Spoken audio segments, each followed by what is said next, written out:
হয়েছে চিকেন কোফতা। এবার তেলটা তো গরম হয়ে গেছে, আগে থেকে তেলটা বসিয়ে দিয়েছিলাম, এবার এক এক করে কোফতাগুলো ভেজে নেব।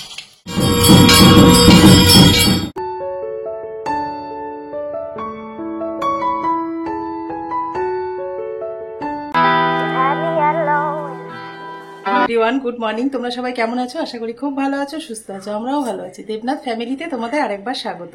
আজকে হচ্ছে রবিবার আর ঘড়ি কাটাতে বাজে এখন সকাল 9:30।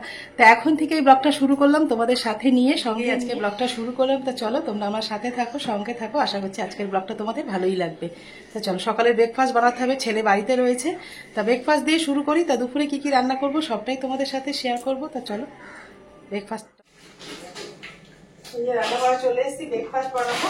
আর আজকে সকালে রবিবারের সকালে ব্রেকফাস্ট হচ্ছে আটা দিয়ে, আটা ম্যাগি দিয়ে একটুখানি অন্যরকম ভাবে বানাবো। শুধু ম্যাগি যেরকম বানায় সেইভাবে বানাবো না।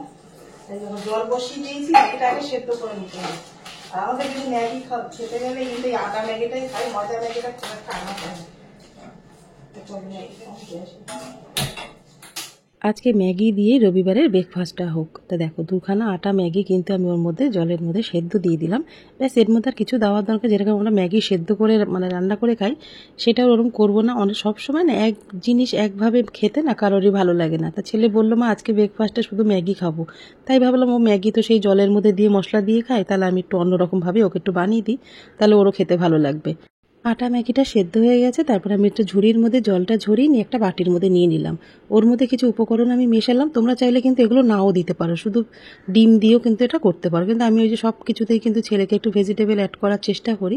তাই ম্যাগির মধ্যে হাফ গাজর আমি গ্রেট করে দিলাম, তার মধ্যে দিলাম একটা পেঁয়াজ কুচি, কাঁচা লঙ্কা কুচি, দুখানা মতন ডিম, আর দিয়ে দিলাম দুটো ম্যাগির জন্য কিন্তু 2 প্যাকেট আমি ম্যাগি মশলাও দিয়ে দিলাম। ম্যাগি মশলাটা দিলে না খেতে কিন্তু বেশ ভালো লাগে, ম্যাগি ম্যাগি একটা গন্ধ আসে। তো ওর মধ্যে তো নানা রকমের ভেজিটেবলও দেওয়া রয়েছে, মানে ভেজিটেবল ম্যাগি, তো সেই জন্য মশলাটা দেওয়ার পরে একটা বড় ননস্টিকের চাটু নিয়ে নিলাম, তার মধ্যে কিন্তু একটু সাদা তেল দিয়ে দিলাম। আর ম্যাগিটা না আমি হাতা দিয়ে চেষ্টা করেছি মাখার, কিন্তু হাতা দিয়ে ভালো করে মেশানো যায়নি বলে হাত দিয়ে কিন্তু ওটা মিশিয়ে নিয়ে, তা দেখো চাটুর মধ্যে তেলটা গরম হয়ে গেছে, চাটুর মধ্যে দিয়ে দিলাম। একটা বড় পিৎজা আকারে কিন্তু যতটা সম্ভব হবে ছড়িয়ে দেবে। ওপিকটা হয়ে গেছে, এবার কিন্তু খুব সাবধানে এটা উল্টে দিতে হবে। আমাকে দেখো কি সুন্দর ভাবে হয়ে গেছে।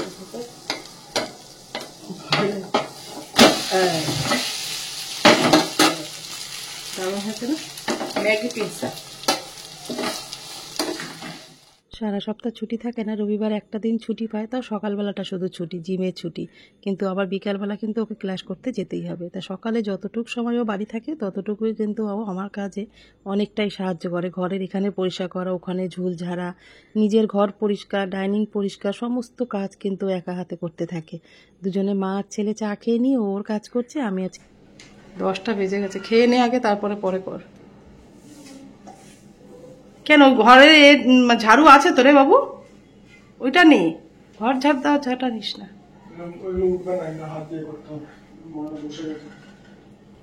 দুদিন পর পরে, সেদিনকে সব ঝেড়েছি তো একটাও নোংরা। বললাম যে ব্রেকফাস্টটা সেরে নে, তারপরে না কাজগুলো করা যাবে, ওখানে পরে রান্না বান্না সেরে আমিও একটু কাজে হাত লাগাতে পারবো। বললো না একবারে করে নি তারপরে খাচ্ছি। তা দেখো সারা ডাইনিংটা কিন্তু ভালো মতন পরিষ্কার করে নিয়েছে। তারপরে এবার ডাইনিংটা ঝাড় দিয়ে নিলেই কিন্তু হয়ে যাবে। তারপরেও আরও কাজ আছে, সেগুলো সারতে থাকবে। মানে ওর কাজ আজকে কিন্তু শেষ হবে না, অনেকগুলো কাজই কিন্তু পরপর করতে থাকে। তা চলো, ব্রেকফাস্টটা ছেলের হয়ে গেছে, এবার ছেলেকে দিয়ে দেবো। তা দেখো আমার কিন্তু ম্যাগি পিৎজা কিন্তু একদম রেডি হয়ে গেছে। চাইলে কিন্তু তোমরা ওপর থেকে সস, তারপরে চিজ এগুলো দিয়েও কিন্তু খেতে পারো। তারপরে তোমার ক্যাপসিকাম, পেঁয়াজ, টমেটো যেরকম পিৎজা দেয় সেরকম ভাবেও কিন্তু তোমরা খেতে পারো। খেতে কিন্তু বেশ ভালো লাগবে, আর বাচ্চারা কিন্তু খুব এনজয় করবে খাবারটাকে। তা দেখো ছেলেকে একটু পিৎজা আকারে কেটে দিলাম, কিন্তু আমি এর মধ্যে কোনো রকম চিজ সস টস দিলাম না, সস একটু সাইডে দিয়ে নিলাম। ছেলে তো সস ছাড়া খেতেই চায় না একদম।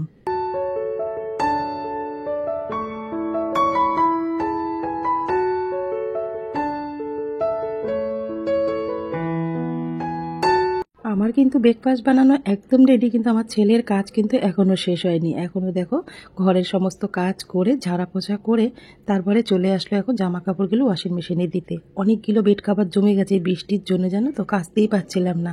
তা সেইগুলো মনোবাবু বলল যে আমি মা কাচতে দিয়ে দিচ্ছি, তুমি ব্রেকফাস্টটা রেডি করো। তা আমি ওগুলো রেডি করে গুছিয়ে রেখে খেয়ে নে আগে। অনেক ম্যাগি দিয়ে, ম্যাগি দিয়ে রুটি দিয়ে শুধু ম্যাগি, ডিম আর ম্যাগি। ভালো লাগছে, ভালো লাগছে। খাবারটা খেতে কিন্তু দারুণ টেস্টি হয়েছে। এটা মর্নিংয়ে তোমরা ব্রেকফাস্ট হিসাবে খেতে পারো বা ইভিনিং স্ন্যাক্সেও কিন্তু খুব ভালো যাবে খাবারটা। বাচ্চাদের দিলে তো কোনো কথাই নেই। ম্যাগি তো আমরা দেখবে যখন কিছু বানাতে ইচ্ছা করে না, চটজলদি কোনো ম্যাগিটাই মাথায় আসে। আর ম্যাগি যদি একটু এরকম হয় তাহলে কিন্তু মন্দ হয় না, খেতে কিন্তু দারুণ হয়েছে। সস দিয়ে খেতেও কিন্তু বেশ ভালো। ব্রেকফাস্ট খাওয়ার পরে দেখো আমি এগুলো সব কিছু রেডি করছিলাম আজকে রবিবারে দুপুরে যা যা রান্না করব। একটু তো স্পেশাল হবেই, তাই দেখো এখানে সব রকম সবজি কেটে নিচে একটুখানি ফ্রাইড রাইস বানাবো, গাজর আর একটা বিনস আর একটু বাঁধাকপি ছিল সেটাও দিয়ে। স্যামের চিকেন হচ্ছে, আর দেখো কিছু বোনলেস চিকেন নিয়ে নিয়েছি। আজকে না এমনি চিকেন রান্না করবো না, চিকেনটা বার করেছিলাম রেখে দিয়ে এসেছি ফ্রিজে। আজকে বোনলেস চিকেন দিয়ে বানাবো চিকেনের কোপ্তা কারি ফ্রাইড রাইসের সাথে। আর আমি যা যা মশলা দিয়ে মানে চিকেনটা রেডি করবো চলো তোমাদের সাথে একটু শেয়ার করি। দেখো একটা মিক্সার জার নিয়ে নিয়েছি এরকম বড়, আর এর মধ্যে যা যা দেবো সবকিছু তোমাদেরকে একটু দেখি। এই দেখো চিকেন বোনলেস চিকেনগুলো দিয়েছি। একঘেয়েমে প্রত্যেকদিন চিকেন কষা চিকেনের ঝোল খেতে একদম ভালো লাগছে না, আজকে ভাবলাম একটু চিকেনের কোপ্তা বানাই, তাই সব বোনলেস চিকেনগুলো এর মধ্যে দিয়ে দিলাম। চিকেনটা দিয়ে দিয়েছি। চিকেনের মধ্যে দেখো কিছু গোটা মশলা দেবো আমি, এর মধ্যে দেবো একটু ধনে পাতা যেটুকু ছিল সবই দিয়ে দিলাম, আর একটু আদা রসুন এর মধ্যে দিয়ে দিলাম, দেবো কিছুটা কাঁচা লঙ্কা। এগুলো কিন্তু তোমরা আদা রসুন চাইলে নাও দিতে পারো, তোমরা পেস্ট করেও দিতে পারো, কিন্তু চিকেনের মধ্যে এগুলো সবকিছু দিলে না চিকেনের যে কোপ্তাটা যখন খাবে তখন দেখবে সব রকম কিন্তু ফ্লেভারটা ওর মধ্যে থাকবে, ওই জন্য দিলাম অল্প অল্প করে সব। দেবো দেখো 2 চামচ মতন আমি একটু রসুন দিয়ে দিলাম অল্প, একটু বাইন্ডিং এর জন্য না বেশ ভালো হবে। না দেবো একটু অল্প করে স্বাদ মতো নুন, একটু জিরের গুঁড়ো, ধনের গুঁড়ো, একটু লঙ্কার গুঁড়ো, সামান্য একটু হলুদ, সবকিছু দিয়েছি। অল্প একটুখানি সাদা তেলও দিয়ে দেবো এর মধ্যে। চলো এটা ভালো করে একটু পেস্ট করে নিই। গরম হয়ে গেছে, কড়াইয়ের মধ্যে তেলটা দিয়ে দিলাম। তেলটা তাতে ভালো করে গরম হোক, ততক্ষণ আমি কোপ্তাগুলো। রবিবার মানেই হচ্ছে পাড়াটা একদম জমজম করছে, জানো তো। অন্য দিনের তুলনা থেকে রবিবারের দিনটা দেখবে চারিদিক দিয়ে গানের আওয়াজ, সবার গলার আওয়াজ, তারপরে নিচে সবজি দাদারা মাছ দাদারা আসছে তারাও খুব চিল্লাচিল্লি করছে, আর তারপর সবার ঘর থেকে প্রেশার কুকারের আওয়াজ, চিকেন মাটন সবাই রান্না করছে আজকে। সব কিছু মিলিয়ে মিশিয়ে মানে ব্যাকগ্রাউন্ডে এত আওয়াজ আসছে, যখন এডিট করতে যাচ্ছে তখন দেখলাম একদমই শুনতে ভালো লাগছিল না আমার ভয়েসটা। ওই জন্য সবটা মানে ভয়েস কমিয়ে দিয়ে আমাকে সব নতুন করে আবার ভয়েস ওভার দিতে হলো। দেখো চিকেনটা ভালো করে মেখে নিয়েছিলাম, তারপর হাতে তেল দিয়ে কিন্তু বলগুলো রেডি করতে হবে।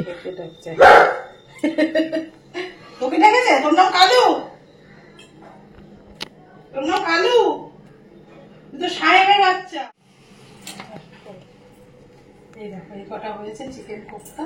এবার তেলটা তো গরম হয়ে গেছে, আগে থেকে তেলটা বসিয়ে দিয়েছিলাম, এবার এক এক করে কোপ্তাগুলো ভেজে নিই।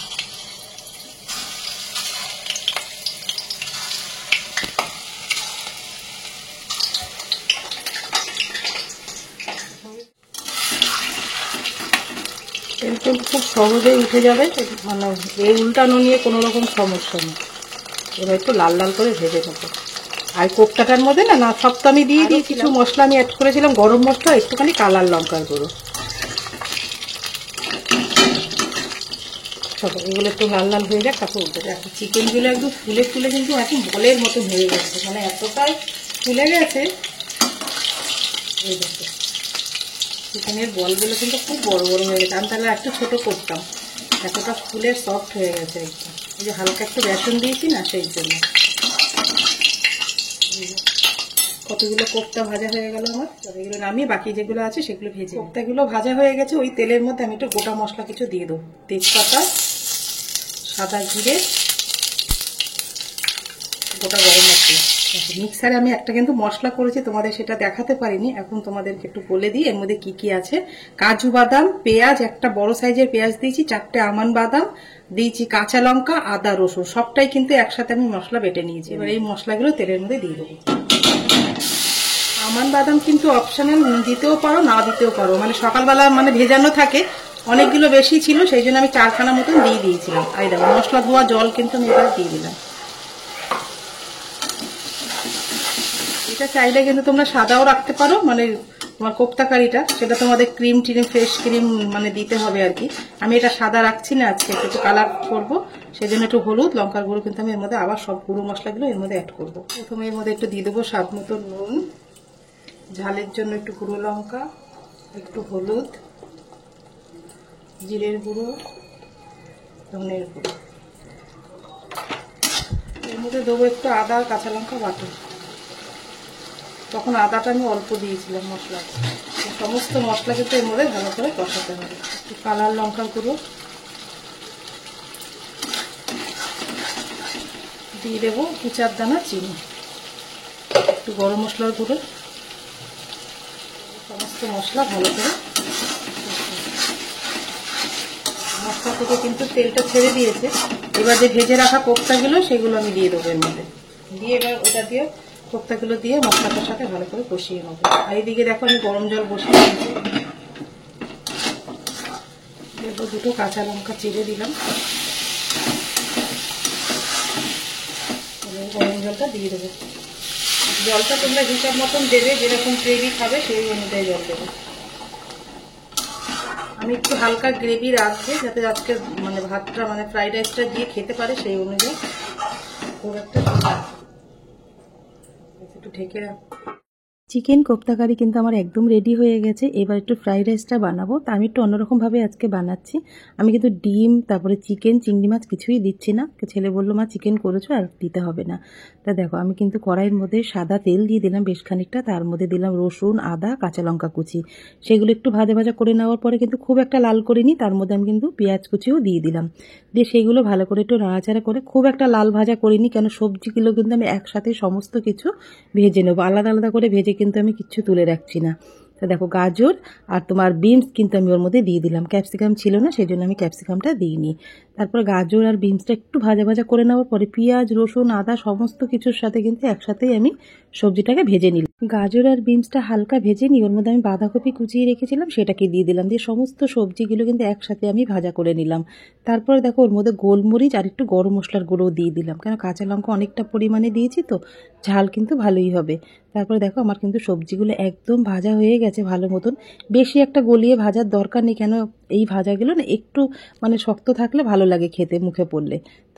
তারপরে আমাদের 3 জনের যা ভাত লাগবে সেই অনুযায়ী কিন্তু আমি ভাতটা ওর মধ্যে দিয়ে দিলাম। দিয়ে ভালো করে ভাতের সাথে সবজিটা ভালো করে মিশিয়ে নিলেই কিন্তু রেডি হয়ে যাবে। একদম ঘরোয়াভাবে সিম্পলভাবে বানিয়েছি ফ্রাইড রাইসটা।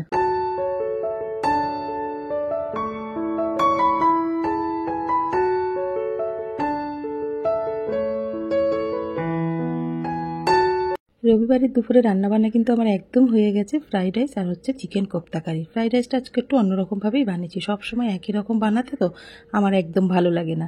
রান্নাবান্নাও হয়ে গেছে, আর দেবনাথ বাবু কিন্তু বাড়ি চলে এসছে। আর বাবু কিন্তু এদিকে স্যামকে খাওয়াচ্ছে, কেন ওর খাবারটা আগেই করে দিয়ে আমি, কেন আমাদের খাওয়ার আগে স্যামের খাওয়া হয়ে যায়, ওই জন্য ওর খাবারটা আগে রেডি করে নিই, তারপর আমাদের খাবারগুলো রেডি করি। এখনও দেবনাথবাবুর অনেক কাজ আছে। স্যামকে একটু ছাদে নিয়ে যাবে, ওকে ছাদ থেকে ঘুরিয়ে এনে তারপরে ছাদটা পরিষ্কার করে তারপরে স্নানে যাবে। তা দেখো আজকে দুপুরে কিন্তু আবার চিতল মাছটাও অ্যাড করেছি। কালকে চিতল মাছ ছেলে খায়নি, কেন ওর রাস্তায় অনেকটা বেলা হয়ে গেছে, রাতে অত বড় মাছ খায়নি, ডিম খেয়েছিল, সেই জন্য মাছটা রয়েছে। মাছ ভাত কালকের সেগুলো একটু গরম করে নিলাম। আর বাবু বললো যে মা আমাকে আগে একটু ভাত দাও, চিতল মাছ দিয়ে খাবো। সেই জন্য বাবুকে দেখো একটা চিতল মাছ, আর ওর জন্য সব কিছু গুছিয়েই রেখেছি, কেন কালকে খাইনি, ছেলের জন্য সমস্ত গুছিয়ে রেখে দিয়ে তারপরে দেখো আমরা সবাই মিলে খেতে বসে পড়লাম। আগে একটু করে সবাই ভাত খেয়ে নেবো, কালকের ভাতটা যাতে নষ্ট না হয়।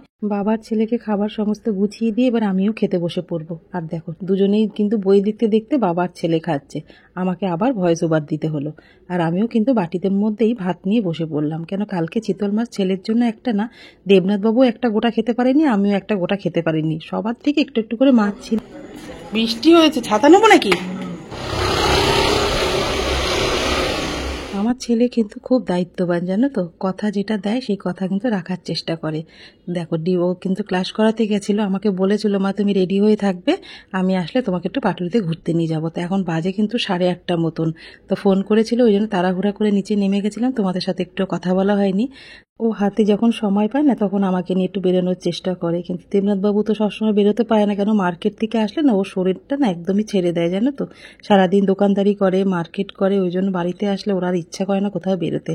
ও একটু ঠাকুর ঘরের কাজ করছে, আমি দেখে আসলাম, কেন আমি ঠাকুর ঘরের কাজ করতে পারছি না, আমার একটু পিরিয়ড চলছে, সেই জন্য একটু অসুবিধা হয়েছে। কালকের সোমবারের প্রথম পুজোটা তোমাদের সাথে আমি শেয়ার করতে পারবো না, তোমরা কিন্তু কমেন্ট করে বলেছো যে মানে ভোলেনাথের পুজোটা শেয়ার করতে, কিন্তু খুব দুঃখিত আমি পারলাম না, শারীরিক অসুবিধার কারণেই কিন্তু পুজোটা শেয়ার করলাম না, কিন্তু বাকি 3টে সপ্তাহের পুজো কিন্তু তোমরা সবটাই পেয়ে যাবে।